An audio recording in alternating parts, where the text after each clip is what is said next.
Je vais laisser la parole maintenant à Cheryl Thomas, qui est la présidente de la Biennale de langue française. Elle est enseignante à l'Université d'Alabama. Alors, la Biennale langue française, c'est une association qui fête ses 60 ans cette année. Exactement, oui. Et puis une biennale, par définition, c'est une fois tous les 2 ans. Donc, c'est cette année que vous allez avoir votre 30e biennale. Exactement. Et j'ai pu comprendre que vous souhaitiez la tenir à la Cité internationale de la francophonie. C'est prévu, donc.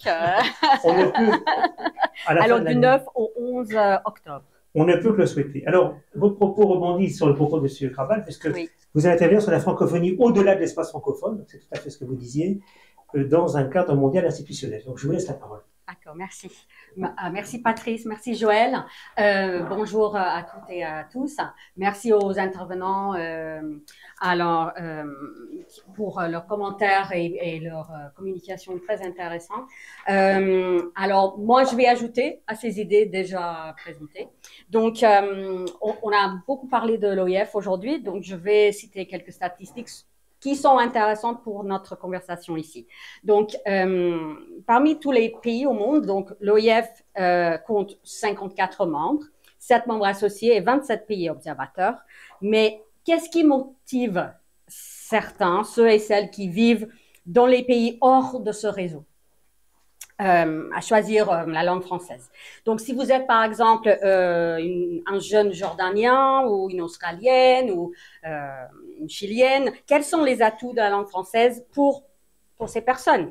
Donc, si l'on considère quelques statistiques citées en 2022, donc c'est tout récent par l'OIF, celles qu'on trouve dans la nouvelle édition du livre Le français dans le monde, on découvre qu'il y a plein d'activités au-delà de l'espace francophone institutionnel. Donc, ces francophones hors réseau, entre guillemets, font partie des 321 millions de locuteurs de français qui vivent dans 160 États et sur les 5 continents. Et donc, en comparant ce chiffre avec les statistiques publiées par l'OIF dans l'édition de ce livre de 2018, on constate une progression de 7% en 4 ans. Donc, pour 93 millions d'élèves et d'étudiants, le français est déjà une de leurs langues de scolarisation. Mais il faut noter que plus de 50 millions d'élèves choisissent d'étudier le français et donc c'est la deuxième langue la plus enseignée au monde. Même pour mon pays d'origine, les États-Unis, alors qui ne figure pas du tout dans les États membres ou observateurs de la francophonie. Le français est depuis toujours la deuxième langue étrangère la plus enseignée, après l'espagnol. Donc, c'est cette fidélité américaine à la langue française qui est remarquable, car les États-Unis ne sont pourtant pas connus comme un pays où existent des programmes de langue étrangère qui sont aussi rigoureux que ceux en Europe. Mais cette présence historique de la langue française aux États-Unis peut s'expliquer par le soutien de la France lors de la Révolution américaine jusqu'à nos jours. Et le fait que la Constitution américaine est inspirée des écrits des philosophes français. Donc, l'enseignement de l'espagnol aux États-Unis est l'aboutissement logique de l'immigration, mais la forte présence de la langue française dans le système éducatif américain est liée à l'histoire du pays, même si la plupart des Américains n'en sont pas conscients. Hein? Donc, il faut être honnête, quoi. Donc, pour citer encore d'autres statistiques pour notre conversation, donc, dans l'édition la plus récente du livre Ethnologue, mise à jour en 2020, le français ne figure pas parmi les 10 premières langues dans son classement suivant des langues par nombre de locuteurs natifs. Mais si l'on considère des langues les plus parlées dans le monde en prenant en compte la deuxième langue utilisée par les populations, Ethnologue confirme aussi que le français est à la 5e place. Donc, pour récapituler et pour noter d'autres réalités intéressantes, le français est la 5e langue la plus parlée au monde, la 3e langue des affaires, la 4e langue de l'Internet, c'est-à-dire le français est à la 4e place des langues les plus traduites sur Internet. Donc, en plus de toutes ces justifications déjà citées, il y a une projection importante concernant l'influence et le rôle du français à l'avenir. Et donc, pour citer encore une dernière statistique de l'OIF, on prévoit 750 millions de francophones en 2070. Et 90% de ces locuteurs de français résideront sur le continent africain. Donc aujourd'hui, ce sont les jeunes en Afrique, surtout, qui accordent beaucoup d'importance à la francophonie et au plurilinguisme.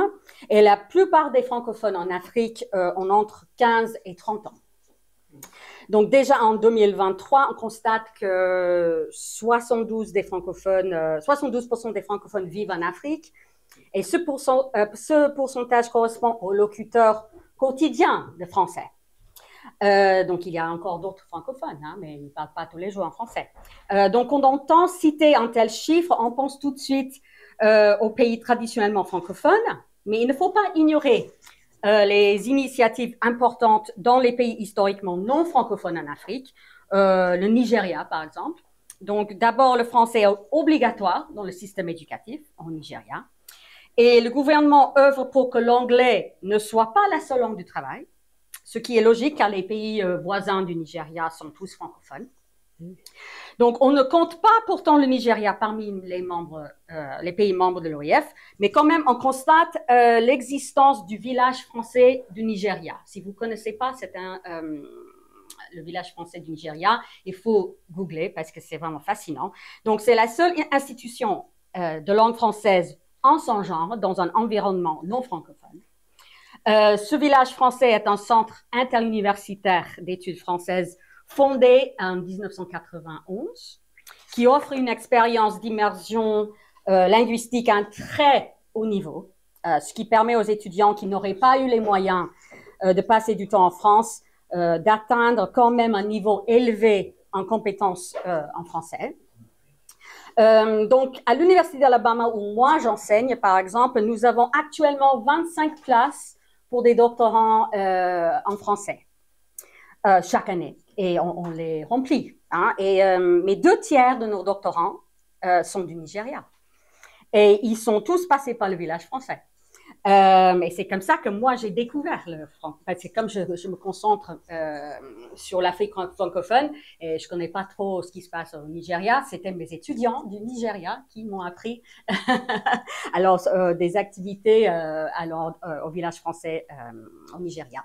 Donc, cette situation est quasiment la même pour tous les programmes de doctorat français aux universités publiques américaines parce que, bon, je suis en contact avec mes collègues, donc ce n'est pas seulement un phénomène chez moi, à ma fac. Donc, parmi les étudiants admis à ces programmes de doctorat, la grande majorité ne connaissent pas encore la France, hein, du tout. Mais nos doctorants camerounais et sénégalais ne la connaissent pas non plus. Donc, ces doctorants se concentrent sur l'importance de la francophonie pour l'Afrique et les opportunités à construire sur le continent, surtout dans le domaine des nouvelles technologies. Dans quels autres contextes, alors, hors de l'espace francophone mondial institutionnel, choisit-on de parler français? Donc, les possibilités sont nombreuses parce que le paysage politique de plusieurs pays est en mouvance. On voit également que certains pays qui étaient à une époque officiellement francophones ne le sont plus, en raison des tendances politiques ou même à cause des conflits. Donc, je peux citer par exemple les cas les plus connus, comme le Vietnam et le Rwanda, qui favorisent officiellement aujourd'hui l'anglais, disent-ils, pour des questions économiques, c'est ce qu'ils disent, bien qu'on sache que la situation soit plus compliquée et très politisée. Hein. Donc, nous constatons actuellement en Algérie un glissement général dans les préférences linguistiques officielles, où l'anglais devient une langue obligatoire pour les cours scientifiques à la fac. Et verra-t-on peut-être même bientôt un rejet officiel ou un glissement comme ça du français dans un pays comme le Mali? On ne sait pas. Le changement de politique linguistique n'est pas simple pour un pays parce que les francophones ne disparaissent pas pour autant. Et ils sont en fait la preuve d'une diversité culturelle et linguistique qui peut exister dans un pays malgré la politique officielle. Mais la politique linguistique d'un pays peut changer rapidement quand même. Et elle peut influencer directement le bilinguisme ou le multilinguisme d'un pays, ce qui modifie son tissu linguistique en général. Donc, mais pour ces francophones, sans le soutien des institutions, le français a quand même une valeur pour la formation, les recherches, le développement durable, les sciences, la médecine, la technologie, les affaires, sans oublier la création artistique et littéraire. Bon, on oublie souvent ça. Donc, langue officielle, officieuse ou sans statut, le français est bien présent mondialement. Le bilinguisme et le plurilinguisme sont aujourd'hui au cœur de divers enjeux sociétaux. Les rapports aux langues et aux cultures, les questions identitaires, les perspectives d'intégration socio-professionnelle ou d'employabilité, entre autres, invitent théoriciens et praticiens à réfléchir à l'avenir en tant que réalité à laquelle chaque langue et chaque culture pourront contribuer de façon particulière. Et puis, je vais citer Christian Tremblay, qui est présent parmi nous, on a la chance, parce que parmi ses écrits, il est très prolifique, mais ses écrits, j'admire beaucoup ses recherches. Et donc, on trouvait un essai en particulier que Christian a écrit, qu'est-ce que le plurilinguisme? Okay, je vais citer juste un petit paragraphe de cet essai où il constate, et je cite, donc, le plurilinguisme est additif et soustractif. Il faut mesurer la portée de la formulation, entre guillemets, entrer dans un autre cercle linguistique et considérer qu'accéder à un ou plusieurs autres univers linguistiques n'implique pas d'abandonner le sien. Donc, le plurilinguisme est un enrichissement et non une mutilation. Donc voilà, fin de citation. En explorant la question de la francophonie au-delà de l'espace institutionnel, il faut noter que nous sommes aujourd'hui dans une situation qui ne nous permet plus de nous limiter au monolinguisme. Et je parle de tous, de tout le monde. Cette évolution a été déjà observée dans de nombreux pays au monde et c'est évident aussi, surtout dans de nombreux pays francophones africains. Mais sans le soutien des institutions, une compétence en français peut s'avérer nécessaire pour mieux répondre aux besoins d'une société. À l'avenir, ces besoins seront de différentes natures, donc communication, relations, échanges, mobilité. Ceux-ci sont à l'origine de ce qu'on appelle aujourd'hui le contact des langues.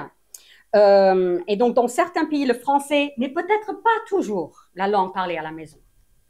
La langue française n'est pas forcément la langue nationale, et ni même l'une des langues nationales, bien qu'on l'entende parler partout, dans la vie professionnelle et sociale, aussi bien que dans le système scolaire et universitaire. Donc, voici quelques réalités de la francophonie. Donc, je vais conclure en parlant un peu de mon association. Donc, même au sein de l'association que je représente, la Biennale de la langue française, de telles réalités linguistiques nous font évoluer au cours des 60 dernières années. Donc, au début, et l'association a été fondée par Alain Guillermo en 1963. Donc, au début, quand notre association a été fondée, c'était la langue française simplement qui nous avait réunis. Mais aujourd'hui, c'est la francophonie, ou plutôt la langue française dans sa diversité et dans la diversité des cultures qu'elle véhicule ou est appelée à véhiculer que les biennalistes ont en commun aujourd'hui. Donc, du 9 au 11 octobre, nous organisons la 30e Biennale de la langue française à la Nouvelle Cité de la Francophonie, à Villers-Cotterêts. On a visité il y a 2 semaines, alors avec nos casques de chantier, etc. Mais ça va être magnifique, vraiment magnifique. Et donc, je tiens à remercier Joël Broquet et Catherine Distinguin et le Carrefour des acteurs sociaux pour avoir inclus la Biennale dans leur catalogue de projets pour la cité, parce que vraiment, je crois que c'est pour ça qu'on a cette chance en octobre. Donc, la 30e Biennale s'organise autour de la thématique « Les francophonies de l'avenir ».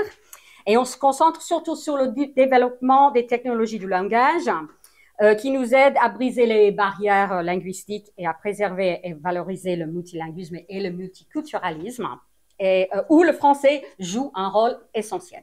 Donc, la prise en compte des variétés du français et la valorisation des langues partenaires du français constitue donc un enjeu majeur pour l'espace francophone dans sa diversité. Et nous vous invitons à vous proposer une communication pour cet événement important. La Biennale est ouverte à toutes et à tous. Merci.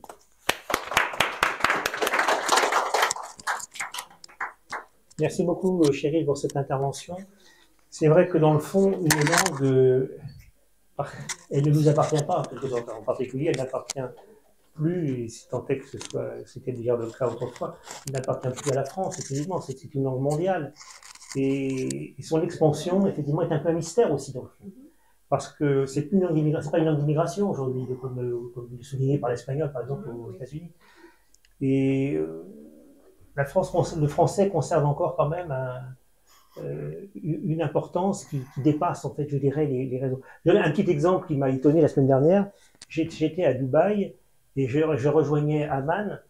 Eh bien, j'étais très étonné que l'annonce aux voyageurs, alors à part moi, il n'y avait pas de français dans l'avion, a été faite en arabe, en anglais et en français. Donc ça montre que la France, c'est quand même, la langue française reste quand même une langue qui a une part particulière, une place particulière quand même, dans les langues du monde.